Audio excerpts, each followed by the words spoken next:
O painel Autoritarismo e Liberdade de Expressão vai discutir o paradoxo da tolerância e a supressão autoritária deste valor que nos é tão caro e cada vez mais raro.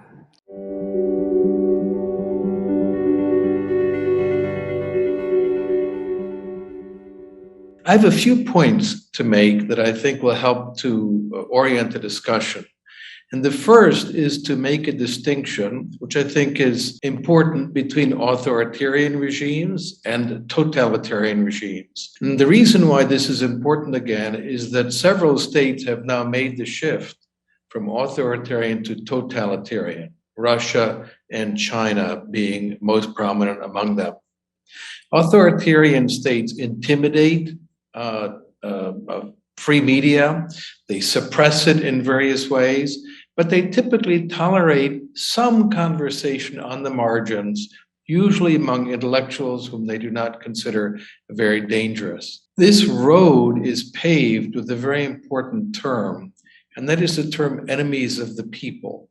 When the leaders of a political state begin to designate critics as enemies of the people, you know you're on the road towards authoritarianism and perhaps beyond. When that happens, we typically see moves to suppress the media.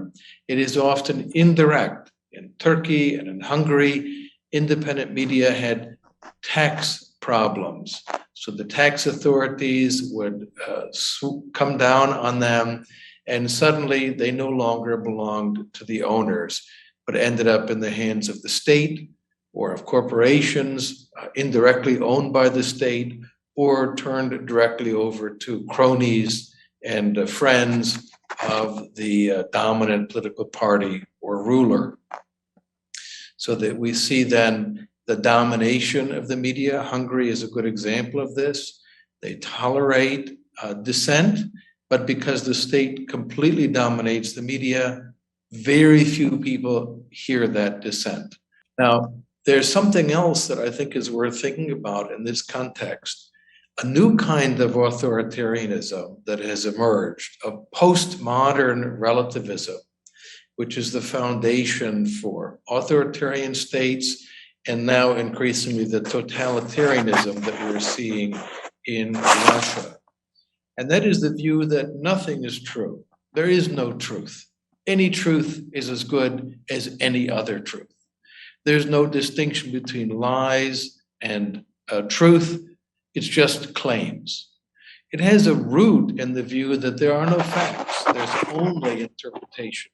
And consequently, when the Kremlin issues what most of us would consider lies, one after another, they say, this is just our view. If we are going to have the freedom to disagree, there needs to be some understanding that there are truth claims that can be validated by reason and by evidence. But when you deny that, you effectively deny even the possibility of disagreeing, and you turn yourselves over to an authoritarian or totalitarian state. So I think it's an important, at an intellectual level or deep philosophical level, if we want to have the freedom to disagree, to have a shared understanding that achievement of truth is possible, rather than what the Kremlin is pumping out into the world today, that nothing is true, everything is as good as everything else, that there are no truths at all, only what we will to be true. And that is a metaphysical foundation of fascism. Vou me permitir recordar que o primeiro mártir da dissidência, da discordância, refusnik avant la lettre, foi ministro inglês, Thomas More, que se tornou 3 séculos depois santo da Igreja Católica por justamente preservar a sua fé, por dissentir do rei, não é? Esse foi a primeira expressão de uma postura fiel aos seus princípios, de discordar de um soberano, de um rei, de um imperador, de um déspota, não é? E tudo isso faz parte de um processo de consolidação de liberdades democráticas que vem desde a Magna Carta, mais de 800 anos atrás, não é? Em termos concretos, então, o direito de discordar, de divergir, de dissentir de uma opinião está muito consagrado em atos internacionais vigentes. O problema é que as declarações, seja de 1789 ou a de 1948, são declarações, elas não são compulsórias, não são obrigatórias, elas não têm o estatuto de um tratado que os países devem cumprir. Daí que muitos países que assinaram a Declaração de 1948 não permitem liberdade de religião, liberdade de opinião, e a gente tem vários exemplos de coerção direta ou indireta. Na América Latina a gente tem uma longa história de repressão, não é?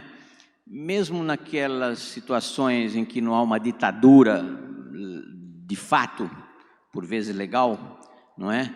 Naqueles déspotas que subiram pelas eleições e que depois se encarregaram de deformar as instituições, começando por reprimir a imprensa, depois os partidos de oposição, as próprias pessoas, candidatos em eleições, é um caminho, digamos, que não é o antigo tradicional do golpe de Estado militar, mas é um caminho gradual de erosão da democracia, dos direitos de expressão em primeiro lugar, e depois de movimento, de participação em partidos políticos, etc.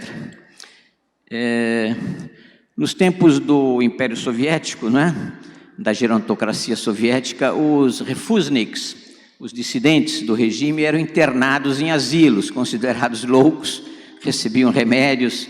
A gente tem vários exemplos, inclusive Prêmio Nobel da Paz que passou por essa experiência, não é?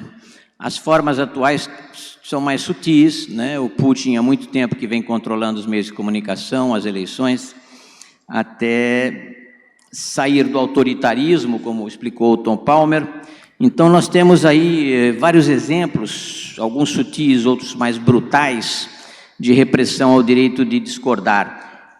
No caso do Brasil, nós ainda temos direito de discordar, de expressar a nossa opinião, mas existe toda uma manipulação de alguns meios de comunicação, não é? Evidenciadas por essas campanhas nas redes de comunicação social, fake news, que visam justamente disseminar informações falsas, que é uma forma de se opor à liberdade de opinião, é uma forma de transmitir o pensamento do chefe, do candidato a autocrata. Não nos esqueçamos que a gente está enfrentando hoje alguém que, por diversas vezes, demonstrou o seu elogio, a sua apreciação, a sua homenagem a um torturador, não é? E quem tortura pessoas indefesas no quadro da repressão é capaz de fazer qualquer outra coisa indigna, não é? E eu queria então transmitir a minha palavra final. Devemos resistir. Resistência é a palavra mais importante no trabalho de defender a liberdade de discordar.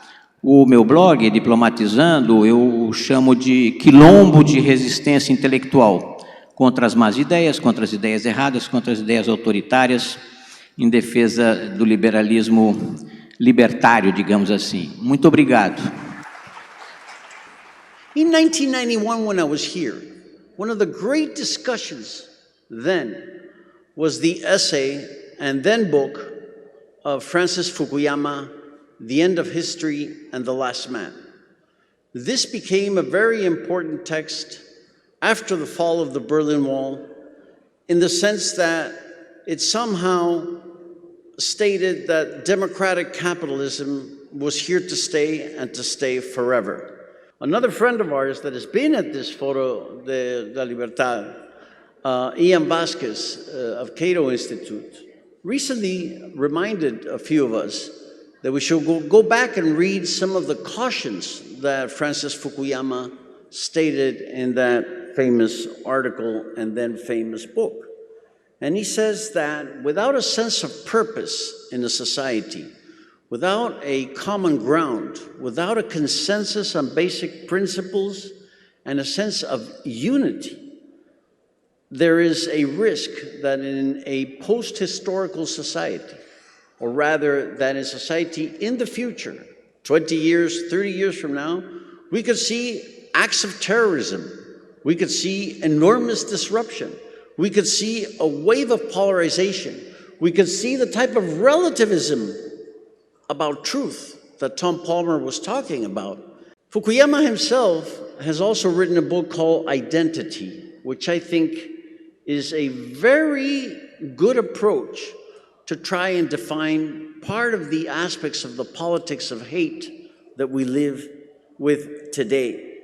Identity politics, or what another thinker, Ian Bremen, has called the us versus them mentality. This is embodied in the very nature of the phenomenon that Tom Palmer called the idea of the enemies of the state, enemigos de la nación. If what you say is against what the ruler says, not only are you saying something that is false, you are also betraying the nation. No possibility for dissent, for discord, for disagreement, and therefore no possibility of being able to talk to each other, of doing what we actually greatly require in our societies today, which is a sense of robust and active dialogue, diálogo. Beware of those who cite the nation and who cite identity politics in order to win an argument. There's a surrender of logic, of argument, of evidence, of everything that tradition and the lore and learning of our intellectual history. Manuel Heinz, former Minister of Finance in El Salvador, has just written a book last year called In Defense of Liberal Democracy. And in this book, he also finds that there is a need for a sense of unity. We must, those that defend liberal democracy, not even knowing exactly what it is, and we may disagree with that as well, but we know that we're searching not for something vertical, predetermined, and preconceived. What we want is rather a society that is flexible, the open society, a society that celebrates conjecture and refutation, trial and error, failure and imagination. It is the vertical society, the closed society, that is based on the authoritarian thinking that he or she has all the truth about the world. Yo hablo con la verdad. That is the worst sign of an authoritarian politician. Yo procuro descubrir la verdad is very, very different. Perhaps that unity that Manuel Heinz is after can be found in celebrating disagreement. John Tomasi, in his new project on universities and what he calls the Heterodox Academy, he says, great minds do not think alike. On the contrary, they often disagree, and that disagreement is part and parcel of the progress and the prosperity that we're searching for. I think this wisdom can be found in a wonderful expression in Latin America called Hablando se entiende la gente. Muchas gracias. Muito obrigado.